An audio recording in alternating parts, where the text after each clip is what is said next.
ನಮ್ಮ ವೀರಭದ್ರೇಶ್ವರ ಕಲ್ಯಾಣ ಮಂಟಪ ಇರ್ಬೋದು, 4 ನಂಬರ್ ಶಾಲೆ ಇರ್ಬೋದು, ಮತ್ತು ನಮ್ಮ ಓಂ ಶಾಂತಿಯಿಂದ ಬಂದಿರತಕ್ಕಂಥ ಎಲ್ಲ ಮಹಿಳಾ ಸಾಧಕರನ್ನು ಸರ್ವರನ್ನು ಸ್ವಾಗತಿಸಿ ಎಲ್ಲರಿಗೂ ಅಭಿನಂದನೆಗಳು. ಈಗ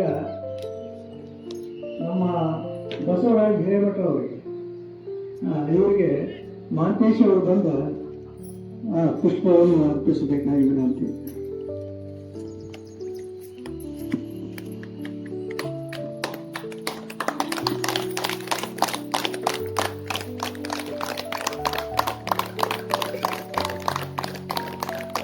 ಕುರಿತು ಪ್ರಾಸ್ತಾವಿಕ ನುಡಿಗಳನ್ನು ಆಡಲಿದ್ದಾರೆ ನಮ್ಮ ಹಿರಿಯ ಸಾಧಕರಾದ KS ಗುಗ್ರಿ ಗುರುಗಳು.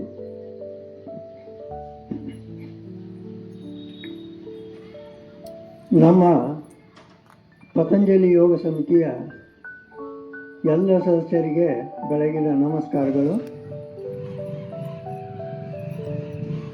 ನಮ್ಮ ಕಕ್ಷೆ ಈ ಮುನ್ಸಿಪಲ್ ಹೈಸ್ಕೂಲ್ ಮೈದಾನದಲ್ಲಿ 2011ನೇ ಫೆಬ್ರವರಿ 2ನೇ ತಾರೀಕಿನಿಂದ ಪ್ರಾರಂಭವಾಯಿತು.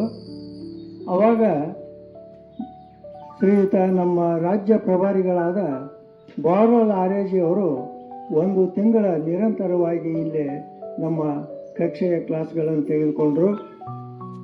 ಯಾಕಂದರೆ ಮಾರ್ಚ್ ತಿಂಗಳಿನಲ್ಲಿ ಪರಮ ಪೂಜ್ಯ ಬಾಬಾ ರಾಮದೇವ್ ಗುರೂಜಿಯವರು ನಮ್ಮ ಗದಗಿಗೆ ಆಗಮಿಸಿ ಯೋಗದ ಎಲ್ಲ ರುಚಿಯನ್ನು ನಮ್ಮ ಗದಗಿನ ಜನತೆಗೆ ಉಣಿಸಿದರು. ಅದರ ಪ್ರಯುಕ್ತವಾಗಿ 1 ತಿಂಗಳ ನಿರಂತರವಾಗಿ ಇಲ್ಲಿ ಕಕ್ಷೆ ನಡೆದು ಮುಂದೆ ಇದು ಸ್ಥಗಿತವಾಗಲಾರದೆ ಇವತ್ತಿನವರೆಗೂ ಸುಮಾರು 16 ವರ್ಷ ಮುಗಿದು 17ನೇ ವರ್ಷಕ್ಕೆ ಈಗ ಕಾಲ ಇಡ್ತಾ ಇದೆ. ಇದು ನಿರಂತರವಾಗಿ ನಮ್ಮ ಕಕ್ಷೆ ನಡೀತಾ ಇದೆ.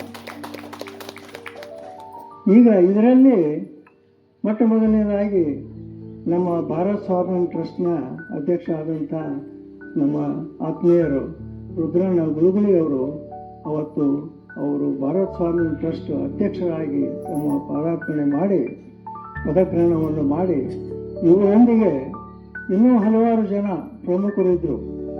ಸುನಂದ ಭೂಮರೆಡ್ಡಿಯವರು ಮತ್ತು ಮಾರ್ನಾಡ್ ಅವರು, ತುಪ್ಪದವರು, ಯರ್ನಾಳ್ ಅವರು ಅನೇಕ ಜನ ಇವರಿಗೆ ಕೈ ಜೋಡಿಸಿದರು. ಅದು ಅಲ್ಲದೆ ಸ್ವಾಮೀಜಿಯವರು ಗದಗಿಗೆ ಬರಬೇಕಾದ್ರೆ ನಮ್ಮ ಗದಗಿನ ಪ್ರಮುಖ ವ್ಯಾಪಾರಸ್ಥರು, ಪ್ರಮುಖರು, ಶ್ರೀಮಂತರು ಎಲ್ಲರೂ ಮತ್ತು ಮಾರವಾಡಿ ಜನರು, ಗುಜರಾತಿ ಮಾರವಾಡಿ ಜನರು ಬಹಳ ಶ್ರಮಪಟ್ಟು ಬಹಳ ಹಣವನ್ನು ಸಂಗ್ರಹಣ ಮಾಡಿದರು. ಯಾಕಂದರೆ ಬಹಳ ಖರ್ಚಿತ್ತದು. ಅವತ್ತಿಂದು ಸಾವಿರಾರು ಜನ ಸೇರ್ತಾ ಇದ್ದರು. VDSTC ಮೈದಾನದಲ್ಲಿ ಆ ಕಾರ್ಯಕ್ರಮ ನಡೀತವತ್ತ. ಆದ್ದರಿಂದ ಈ ಗುಳುಗುಳಿ ಸರ ಶ್ರಮ ಇದಕ್ಕೆ ಅತಿ ಮುಖ್ಯವಾಗಿ ಐತೆ ಅಂತ ಹೇಳ್ಬೋದು. ಮತ್ತು ಈ ಕಕ್ಷೆ ಇವತ್ತಿನ ನಿರಂತರವಾಗಿ ನಡೀತಾ ಬಂತು. ಕೆಲವು ಜನ ನಮ್ಮನ್ನು ಬಿಟ್ಟು ಹೋದರು, ಕೆಲವು ಜನ ಹೊಸಬರು ಬಂದರು, ಆದರೆ ಕಕ್ಷೆ ಮಾತ್ರ ನಿಂತಿಲ್ಲ.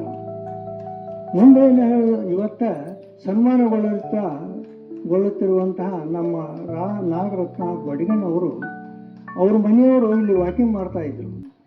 ವಾಕಿಂಗ್ ಮಾಡುವಾಗ ಒಂದು ದಿವಸ ನಾ ಕಕ್ಷೆಗೆ ಅವ್ರಿಗೆ ಕರೆದ ಮೇಲೆ ಅವರು ಕಕ್ಷೆಗೆ ಬಂದು ಕುಂತರು. ಮುಂದೆ ನಿರಂತರವಾಗಿ ನಡೀತಾ ಹೋದರು. ಆವಾಗ ನಮ್ಮ ಪತಂಜಲಿ ಯೋಗ ಸಮಿತಿಯ ಅಧ್ಯಕ್ಷ ಆದಂಥ ಹಿರೇಮಠರು ಅವತ್ತು ಅವರು ತೀರಿ ಹೋದರು.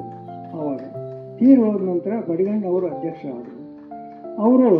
ಬಡಿಗಣ್ಣವರು ನಮ್ಮ ಕಕ್ಷೆಗೆ ಅಮೋಘ ಸೇವೆಯನ್ನು ಸಲ್ಲಿಸಿದರು. ಯಾಕಂದರೆ ನಮಗೆ ಮಹಾರಾಷ್ಟ್ರ ಪ್ರವಾಸ ಮಾಡಿಸಿದರು, ತಮಿಳುನಾಡು ಪ್ರವಾಸ ಮಾಡಿಸಿದರು ಮತ್ತು ಕಾಶಿ ಯಾತ್ರಾ ಮಾಡಿಸಿದರು, ಹರಿದ್ವಾರಕ್ಕೆ ಹೋದ್ವಿ. ವಿವಿಧ ಕಾರ್ಯಕ್ರಮಗಳನ್ನು ಅತಿ ಅಚ್ಚುಕಟ್ಟಾಗಿ ಅಂತಂದರೆ ನಮ್ಮದೇ ಊಟ ನಾವೇ ಸ್ವಂತ ತಯಾರು ಮಾಡಬೇಕು. 4 ಗಂಟೆಗೆ ಎದ್ದು ಹಾಲು ಮೊಸರು ತರಬೇಕು, ಎಲ್ಲರಿಗೆ ಟಿಫಿನ್ನು ಚಹಾದ ವ್ಯವಸ್ಥೆ ಮಾಡಬೇಕು. ಅಂಥದ್ದನ್ನು ಅಚ್ಚುಕಟ್ಟಾಗಿ ಮಾಡಿದರು. ಅದರಲ್ಲಿ ನಮ್ಮ ನಾಗರತ್ನ ಬಡಿಗಣ್ಣವ್ರದ್ದು ಶ್ರಮ ಅದರಲ್ಲಿ ಸೇರೈತೆ ಅಂತ ಹೇಳ್ಬೋದು. ಇಂದಿನವರೆಗೂ ನಿರಂತರವಾಗಿ ಈ ಕಕ್ಷೆ ನಡೀತಾ ಇದ್ದಾಗ ನಮ್ಮ ಬಡಿಗಣ್ಣವ್ರು ಹೋದರೂ ಕೂಡ ನಮ್ಮ ನಾಗರತ್ನ ಅಕ್ಕ ಅವರು ನಮ್ಮ ಕಕ್ಷೆಯನ್ನು ಬಿಟ್ಟಿಲ್ಲ, ನಮ್ಮೊಂದಿಗೆ ಕೈ ಜೋಡಿಸ್ತಾ ಇಲ್ಲಿವರೆಗೂ ನಡೆದುಕೊಂಡು ಬಂದಿದೆ. ಇವರು 31ನೇ ತಾರೀಕು, ಹೋದ ತಿಂಗಳ 31ನೇ ತಾರೀಕಿಗೆ ನಿವೃತ್ತಿಯಾದರು. 60ನೇ ವರ್ಷಕ್ಕೆ ಪದ್ಧತಿಯಂತೆ ಸರ್ಕಾರದ ಕಾನೂನಿನಂತೆ ನಿವೃತ್ತಿಯಾದರು. ನಿವೃತ್ತಿಯಾಗಿ ಅವರ ಸೇವೆ ಅಮೋಘ.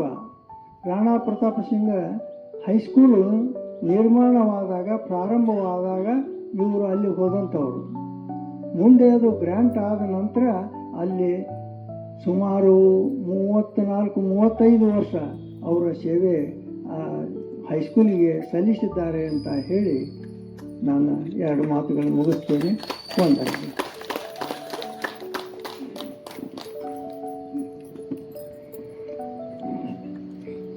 ಮೇಡಮ್ ಅವ್ರ ಬಗ್ಗೆ ಅತ್ಯಂತ ಸುಲಲಿತವಾಗಿ ಸ್ವಲ್ಪ ಹೇಳಿದಂಥ ನಮ್ಮ ಅವರಿಗೆ ತುಂಬ ಧನ್ಯವಾದಗಳು.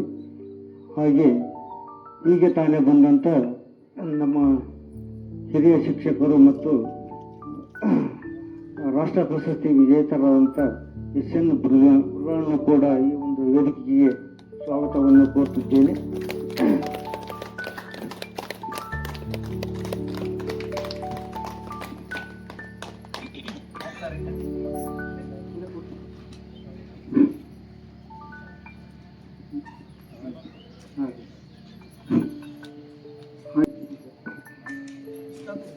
ತಾನೇ ಬಂದ ನಮ್ಮ SN ಗುರುಗಳನ್ನು ಆರ್ಥಿಕವಾಗಿ ಸ್ವಾಗತ ಕೋರುತ್ತೆ. ಅವರಿಗೆ ನಮ್ಮ ಅಶೋಕ್ ಕೊತ್ತಂಬರಿಯವರು ಬಂದು ಪುಷ್ಪವನ್ನು ನೀಡುವಂತ ಅವರಲ್ಲಿ ಕೇಳ್ತೇನೆ.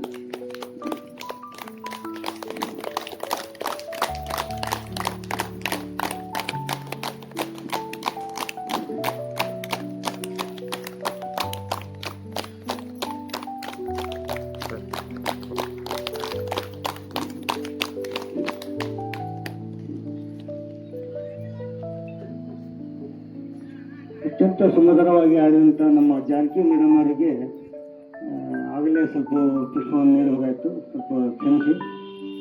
ಅವರಿಗೆ ನಮ್ಮ ಶಶಿಕಲಾ ಬೆಂಗಳೂರವರು ಪುಷ್ಪ ನೀಡಬೇಕಂತ ಅವ್ರಿಗೆ ಜಾನಕಿ ಮೇಡಮ್ ರಂಗ ಅವ್ರಿಗೆ ಕೊಡು, ಮುಂದೆ ಬರೀ.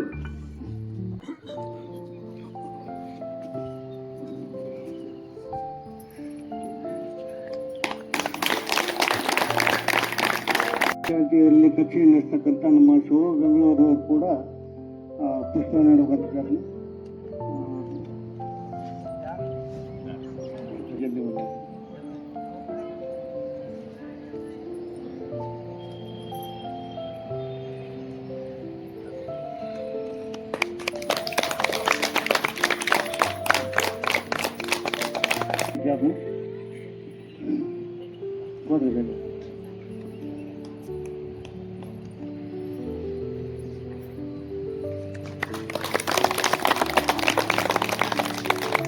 ಸಾಧಕಿ ಮತ್ತು ಅತ್ಯಂತ ಶ್ರದ್ಧೆಯಿಂದ ವೀರಭದ್ರೇಶ್ವರ ದೇವಸ್ಥಾನದಲ್ಲಿ ಒಂದು ನಮ್ಮ ಶೋಭಾ ಗುಗ್ರಿಯವರ ಜೊತೆಯಾಗಿ ನಡೆಸ್ತಕ್ಕಂಥ ಸುಧಾ ಚಳ್ಮರ್ದವರು ಕೂಡ ಪುಷ್ಪ ನೀಡಬೇಕಂತ ಕೇಳಿ.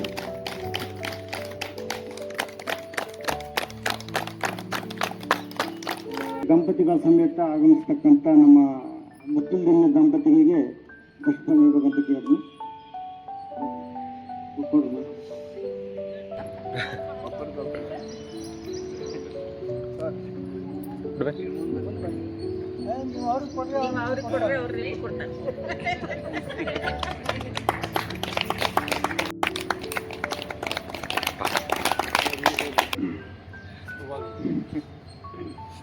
ಸದವರಿಗೂ ಅಭಿನಂದನೆಗಳು.